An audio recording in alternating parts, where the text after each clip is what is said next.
এমনটি নয়, এবার একজোড়া নিম্নচাপ তৈরি হচ্ছে সমুদ্রের বুকে। এর প্রভাবে এবার তোলপাড় হতে পারে সমুদ্রের ঢেউ।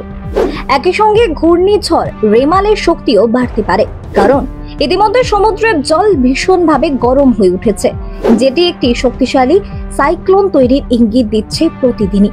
কিন্তু এই ঘূর্ণিঝড়ের কেমন প্রভাব পড়বে রাজ্যে, কতটা ক্ষয়ক্ষতির আশঙ্কা করা হচ্ছে দেখুন।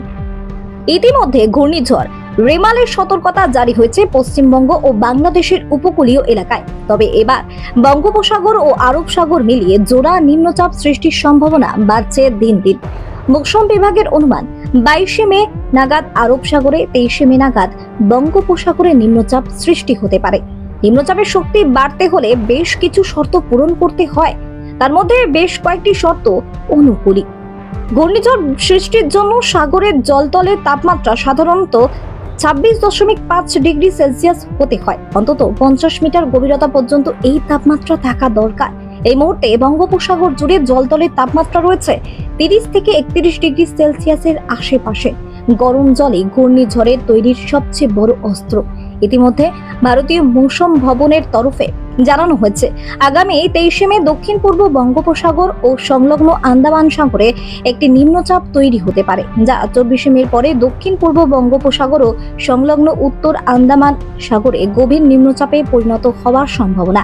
পরবর্তীতে 30শে মের মধ্যে সেটি আরো শক্তিশালী হয়ে উঠতে পারে, যা এগিয়ে যেতে পারে উত্তর ও উত্তর পূর্ব দিকে।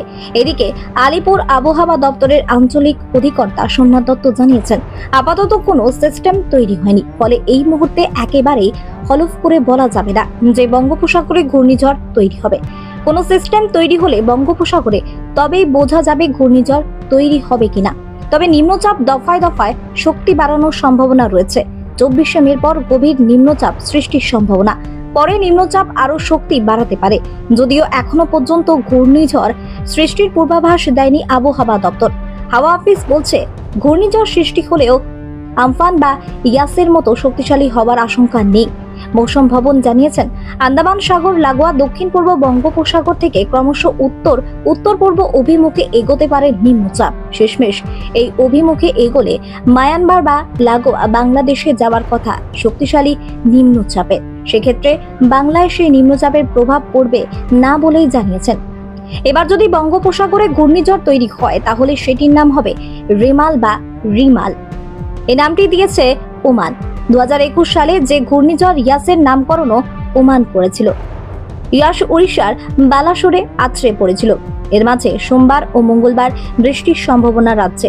মৎস্যজীবীদের জন্য কোনো সতর্ক বার্তা নেই। আগাম বর্ষা আন্দামানে। জুন মাসের প্রথম সপ্তাহের শেষে কিংবা দ্বিতীয় সপ্তাহের শেষে বাংলার বর্ষার সম্ভাবনা। ভারতের মূল ভূখণ্ড কেরলেও বর্ষা ঢুকবে একদিন আগে, এমনই পূর্বাভাস ভারতের মৌসুম ভবনের। Bureau report.